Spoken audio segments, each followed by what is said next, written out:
అన్ని ప్రభుత్వ ఆసుపత్రుల్లో జనరిక్ మెడికల్ షాపులు ప్రస్తుతం 40 ఆసుపత్రుల్లోనే దుకాణాలు. మిగిలిన 163 ఆసుపత్రుల్లో నవంబర్ కల్లా ఏర్పాటుకు సన్నాహాలు.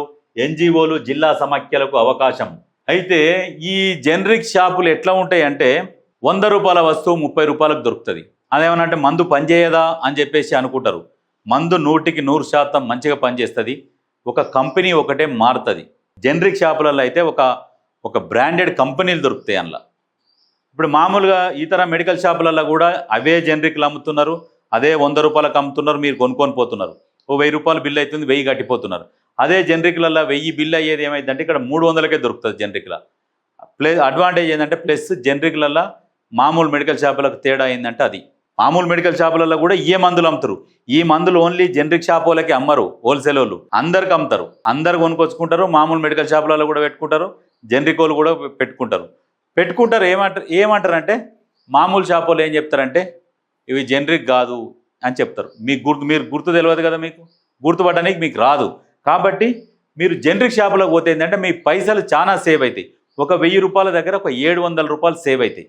ప్రతి హాస్పిటల్లో కూడా జనరిక్ షాపులు పెట్టాలని ప్రభుత్వం చూస్తున్నది. దీంతో పాటు మండలానికి ఒక జనరిక్ షాప్ పెట్టాలి.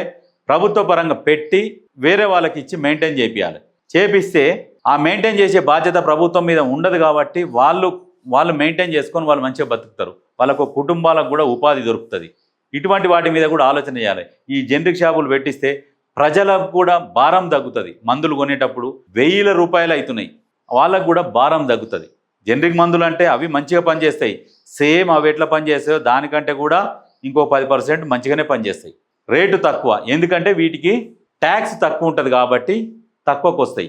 వాళ్ళు ఏం చేస్తారంటే మిగతా మెడిసిన్స్ ఉంటాయి కదా, ఆ మెడిసిన్స్కి ఏం చేస్తారంటే యాడ్స్ ఉంటాయి. డాక్టర్ల దగ్గర పోయి ప్రమోషన్ చేపియాలి. 100 మందిని పనోళ్ళని పెట్టుకోవాలి. ఆ 100 మంది పనోళ్ళు పుణ్యానికి రారు కదా, వాళ్ళకు జీతాలు ఉంటాయి. మళ్ళీ డాక్టర్లు రాసినందుకు వాళ్ళకి పైసలు ఇవ్వాలి. ఇవన్నీ ఇస్తున్నందుకు వాటికి రేట్లు ఎక్కువ.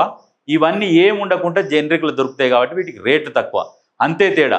అడ్వర్టైజ్మెంట్ చేసుకున్న కొద్దీ దానికి రేటు పెరుగుతూ ఉంటుంది. అడ్వర్టైజ్మెంట్ ఉండదు కాబట్టి వీటికి రేటు తక్కువ. కాబట్టి ఎవరన్నా ఈ జనరిక్ షాప్ తక్కువకు వస్తాయంటే ఇలా మంచి మందు దొరకదో అని కాదు, కరెక్ట్ దొరుకుతుంది. కంపెనీ తేడా ఉంటుంది కానీ స్టాండర్డ్ కంపెనీలు దొరుకుతాయి. జనరిక్ షాపులలో స్టాండర్డ్ కంపెనీలు దొరుకుతాయి. కొంతమంది హాస్పిటల్స్ పక్కన మెడికల్ షాపులు ఉంటాయి కదా, అందులో డాక్టర్ రాసిన ఈ పక్కనే దొరుకుతాయి చూసిర్రా, ఆ డాక్టర్ పక్కనే అవి మొత్తం లోకల్ మందులు. అవి మొత్తం లోకల్ వాళ్ళే తయారు చేయించుకుంటారు. అది ఎట్లుంటుంది అంటే 100 రూపాయలది అది వాళ్ళకి 10 రూపాయలకే వస్తుంది. అది వాళ్ళ డాక్టర్ కమిషన్ ఉంటుంది, మెడికల్ షాప్ కమిషన్ ఉంటుంది, ఆ కంపెనీ అయిన కమిషన్ ఉంటుంది. అందరూ మంచి గట్టిగా పంచుకుంటారు అన్నట్టు. అది అంటే ఇలా చాలా మోసం ఉన్నది. అందుకనే ప్రజలు జనరిక్ మెడికల్ షాప్లో పోయి ప్రశాంతంగా కొనుక్కోవచ్చు. బీపీ ట్యాబ్లెట్లు, షుగర్ ట్యాబ్లెట్లు కూడా జనరిక్లలో వేరే కంపెనీలు ఉన్నాయి, మంచిగా పనిచేస్తాయి. మీరు కొనుక్కొని వేసుకొని చూడండి, ఏం కాదు, దానివల్ల కరెక్ట్గా పనిచేస్తుంది. మీరు ఒక స్ట్రిప్ కొనుక్కోరి వేసుకొని చూడండి. డాక్టర్ ఏమంటాడంటే రాసినే వాడని చెప్తాడు, మా పక్కన దొరుకుతాయి అని అంటాడు. అది కాదు, జనరిక్లకు పోండి, దీనికి సంబంధించింది వేరే కంపెనీ అయినా పర్వాలేదు ఇవ్వండి అని చెప్పి తీసుకోర్రి. వాళ్ళు డిస్కౌంట్ 50% అయినా ఖచ్చితంగా ఇస్తారు. 50 నుంచి 70% డిస్కౌంట్ ఇస్తారు. అవి తీసుకోర్రి, మీ పైసలు కొంచెం పొదుపు చేసుకోండి.